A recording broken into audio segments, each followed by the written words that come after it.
All right, so we've talked about systems, we've talked about logistics and storage, we've talked about volunteers somewhat, and burnout. Yep. I want to dive a little bit deeper into that.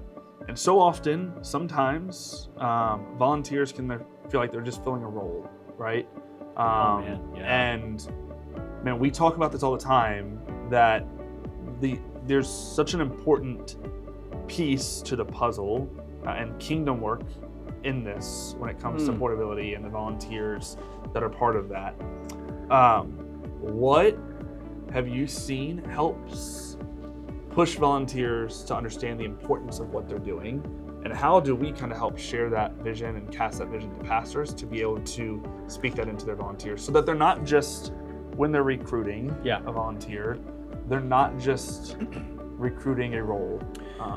I haven't worked with a pastor, and I can't think of one in a long, long time, that hasn't had volunteers and their volunteer culture front of mind when it comes to kind of their overall strategy for a plant, a campus, a venue change, whether they're going from permanent to portable, whatever it is. Yeah. I think everybody is, for the most part, everybody is well aware of just how important and vital that is to the ministry. Yeah. As far as functionally being able to do church. Okay. Because like we said before, and you've heard me say it 100 times, doesn't matter what system you have, if you don't have the volunteers to set it up, you're having a hard time doing church. Yeah. It's going to be a rough Sunday. Yeah. Right? So culture's huge. I think it's really easy to want to fill a bucket. Like you have a quota of people and you think, I need X number of people to accomplish this goal every Sunday. Yeah. Okay. I think where we can kind of get in, and I don't use the word, it's not in trouble so much, but I think where we can kind of lose some of the nuance behind that when we don't recognize that with everybody's personality types, there's different gifts, and God has gifted people in different ways. We jokingly, say some people have the gift of tow, and those are the guys who have big trucks, right? We have some people who have the gift of fellowship, and those are the people that you have at the front door. Some people with the gift of encouragement. So all of these different gifts that God has given us, and we come together in this beautiful tapestry that is the church, right? Our volunteers are just a subset of that. So figuring out where somebody falls kind of on that scale, I think is really important, because it is frustrating for a team, and it's frustrating for a pastor when they put the wrong person in the wrong place, especially when it comes to volunteer leadership positions. Yeah. So just like I think most pastors are taught this early on, and I don't, depending on where it falls in their educational kind of arc, but really slow to hand out titles. Yeah. Being really slow is super important, right? You have to figure out if that person's actually the right fit before you start giving titles, because it's really hard to bring those back later and to undo that. Yeah. The same thing is true in volunteer culture. Yeah. Right? I think one of the questions that I used to ask myself, being pastor and doing that, was is when I'm dealing with volunteers, am I helping them feel that this is a life gaining or draining part of their Sunday, right? Because nobody wants to serve when something is draining them. Yep. And no one wants to be recruited or pushed to serve in something that they've heard is a draining ministry. And so often, portability, set up and tear down, gets a rap for, this is tiresome, long days, and things like that. Tedious, and so how do you explain that to a volunteer in a way that's life-giving and not a feeling of draining? Sure. Okay, so the short version is healthy culture makes it easy to recruit. I know that some people that's a bad word, but it makes it easier to recruit volunteers to your ministry, period. So fostering that healthy culture is huge. All right, so then we can get into nuance of what healthy culture means, and that's going to look different churches, different places, different cultures and contexts and whatnot. But it's making sure that the whole thing's got to be based on love, right? And I'm going to veer a little bit here, but I feel like I need to say this. Church is a hospital for sinners. That's right? good. At the end of the day. Yeah. Right? No matter what's going on in their life, no matter what's happening, and this is true, volunteers, people who've been believers for a long time, people that are brand new to the faith, wherever they're at in that journey, right? Life's messy and people are messy and stuff's messy. And so being a welcoming atmosphere that loves on people and being a leadership team that loves on your volunteers and teaching them to love on each other, that's where that culture comes from. That's what healthy culture is based off of. It's based off of, at the end of the day, loving our neighbor. It's almost like somebody wrote a book and put that in there. We talk a lot about having important and good and reliable equipment. Yes. And we've talked about that over the past few weeks and things like that. I've heard this somewhere, I don't know where, honestly. It might have been from you, I have no clue. But I wrote it down. Healthy culture outlasts good equipment. And having a healthy culture that is sustainable and set up for volunteers is better than any equipment. It matters more than any piece of equipment. At the end of the day, having a culture that breeds health and life is better than your $100,000 LED wall. Oh my gosh! I pick on LED walls a lot, but like having a culture that breeds health is so important. One of the questions that I think a pastor, regardless if they're launching a church in a year or have been pastoring for 5 or 6 years, should be asking when it comes to culture, volunteer health, recruitment, is why would someone still want to serve here X amount of years from now? What am I doing? What am I leading? How am I leading that sets up a volunteer for, the want to be a part of this team? Well, how did you do that? Oh gosh, I wasn't prepared for that to come back. I think a lot of it is that breeding down of love, right? And making sure that, I'll just be honest with you, I was talking to a pastor this past weekend, and I've kind of time-stamped it, but we were talking about what his role is on a Sunday, right? And so often, I love this, but pastors, especially that we deal with, it's great. They want to be hands-on, right? They want to roll the case. They want to set up the play panels. They want to set up the trust system, whatever it is, right? Which is great. And I love the servant's heart. And that is everything I could ask for as a pastor. But understanding two things. One, but that's not your role. There it is. Your role is to pastor, preach, love, hug necks, whatever. Right? But also that if you fill that, a volunteer doesn't get to. Right? Now, here's what I'm not saying. I'm not saying roll in at 8:55 when your service starts at 9 with your coffee and say, hey guys, we're not saying that. Show me to my green room. Maybe you do have a green room. Nothing against it. I'm just saying that's not your role. Likewise, your role is not to fill a volunteer's position.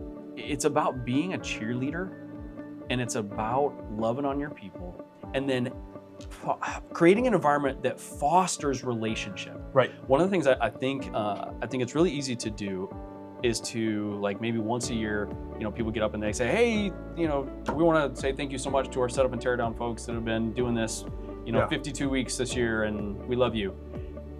That's like 51 other weeks. Right. Like, so what happens between the 1 week where you say, hey, great job, and the other 51 weeks? Right. That's where the culture's made. Well, and I talk to, on every delivery, I try to instill this kind of seed into a pastor, specifically for setup and even tear down, but specifically for setup team, right? Sometimes they're intertwined, sometimes they're separate teams, whatever the case is. Whoever is setting up at 7, 8, 6, whatever time it is that you're starting your setup. The reality is that's a small group. That is a ministry, and that should be fostered that way. Yes. And so often I try to tell pastors, like, hey, it might take you an hour, but now the blessing is you can spend another 15 minutes and just open up the Word and build a relationship around the Bible, build a small group around that. But even if that's not the case, even if you don't want to spend an extra 15 minutes doing that, that's okay, because what's happening is you're fostering a community. You're fostering a like-minded group of people who are doing this for the Lord. And I think if that culture is there, you'll see exponential growth in volunteer teams and in their health and in their want to be a part of something bigger. Okay, now that's wonderfully said. Let's say you're the pastor who is amazing on stage, but is an introvert. Okay. And so running around rah-rah on Sunday morning is literally going to suck the lifeblood out of him right before he gets on stage. Yeah. What do you say to that pastor? Like, how do you do that and still help him create? How does he do everything? Now he can't. We know that. Right. The answer is he can't. And Okay. I think the answer is that this is where you build your core group, right? This is where you have your people who are commissioned to lead and do that work, right? And so, we talk a lot during the production process about having your foremans or your team leads, whatever you want to call them, that are taking ownership and charge, right? Mm-hmm. The worst thing you can do as a pastor is say, hey, you are in charge of this, and then you, the pastor, micromanage the entire process. Right? Sure. That's the worst thing you can do, is give authority that's fake authority and strip the authority away. Right. Because the moment you do that, what did you actually put them in place of, right? Right. And so if you're an introvert, if you are going to be drained at 9 a.m. by coming in and rah-rah and cheering on your team and hugging necks and doing that, right? At 8 a.m., 7 a.m., whatever the case is, then your role is to do that to a small group of people who can then do that to the larger group. There you go. That was my answer, is find someone or some people who can fill that role. Yeah. Right? Yeah. So that your volunteer team as a whole is still getting loved on. Right. It doesn't just have to come from you though. Right. Right? Yeah. Because it's not reasonable for everybody. Right. Like, and so we understand there's caveats to everything, and so we're always trying to find a solution, a way around. Now, I think that for the most part, that's not most pastors. I think your point earlier was really well said, where it's trying to get them to do less because they've got the same amount of energy, right? If we all have an energy tank and they burn 75% of it, right, before they jump up and are supposed to be preaching the word, they've only got a little bit left and then they're gassed, right? And so I'm going to restate, I don't want to do that, but don't take that opportunity from somebody else. I think that is one of the biggest aha moments that we consistently see, is when a pastor recognizes that his desire to lead by example has the potential to take away someone else's opportunity to serve. Let me ask you, so one of the questions or challenges that a pastor has to overcome is typically from congregants or new volunteers to the church, and the question is, or the concern is, that spot is already filled. And I agree with you, but walk me through how to overcome that, right? Because I always tell churches and pastors this, which is to never be afraid to ask, even from the stage, right? To encourage from the stage, to help the congregation understand that serving is more than just a role or a job, but something deeper than that. So walk me through maybe how a pastor can overcome that concern or thought that a congregation member would have.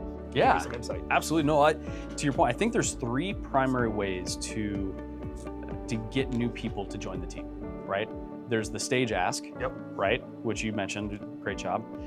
There is the team lead or zone captain, and we can get in, I'm sure we're going to get into some of that stuff too, who then targets specific people when they see them and makes a personal ask of, hey, we need help over here. I think that you'd be a great fit. Have you ever thought about jumping in and serving in this way? Yeah. Right.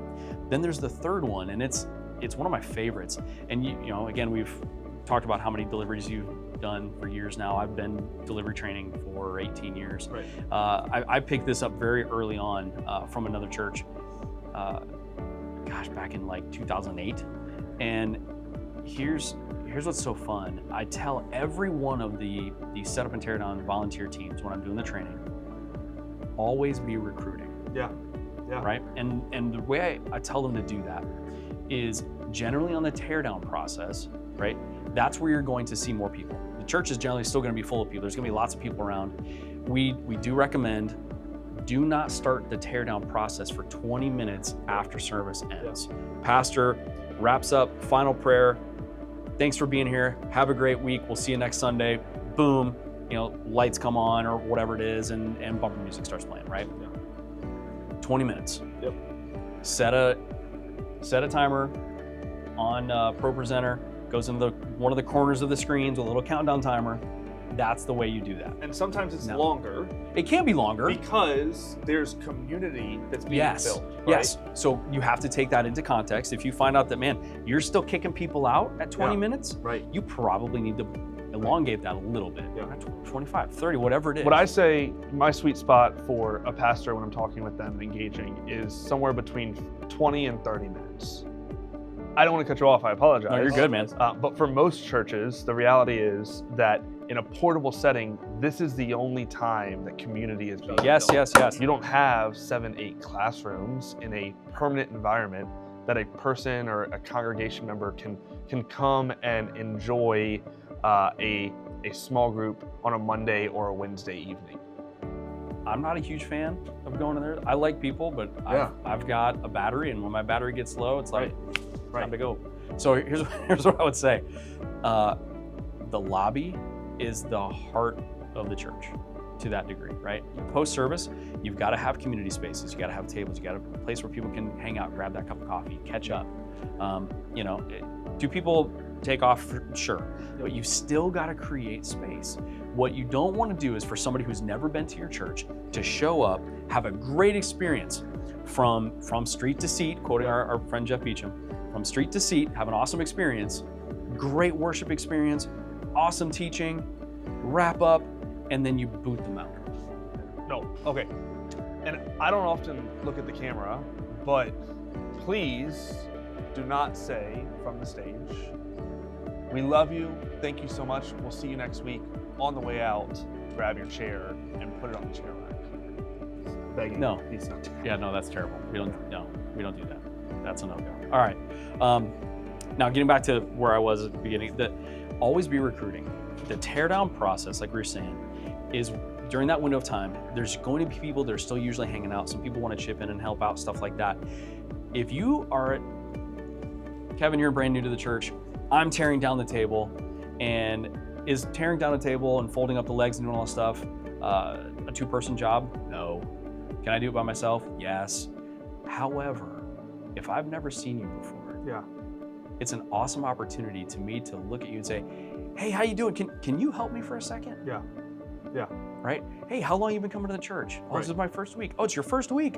Awesome. How'd you hear about us?" Right. Now we're taking down a table. Right. Now we're communicating. Yeah. We're getting to know each other, even on those few seconds of surface level, right? We get it done, fold it up, put it away, right? You now have somebody to talk to. Right. You've now made a connection. Making a connection on your first trip to a church can be the difference between coming back and never seeing them again.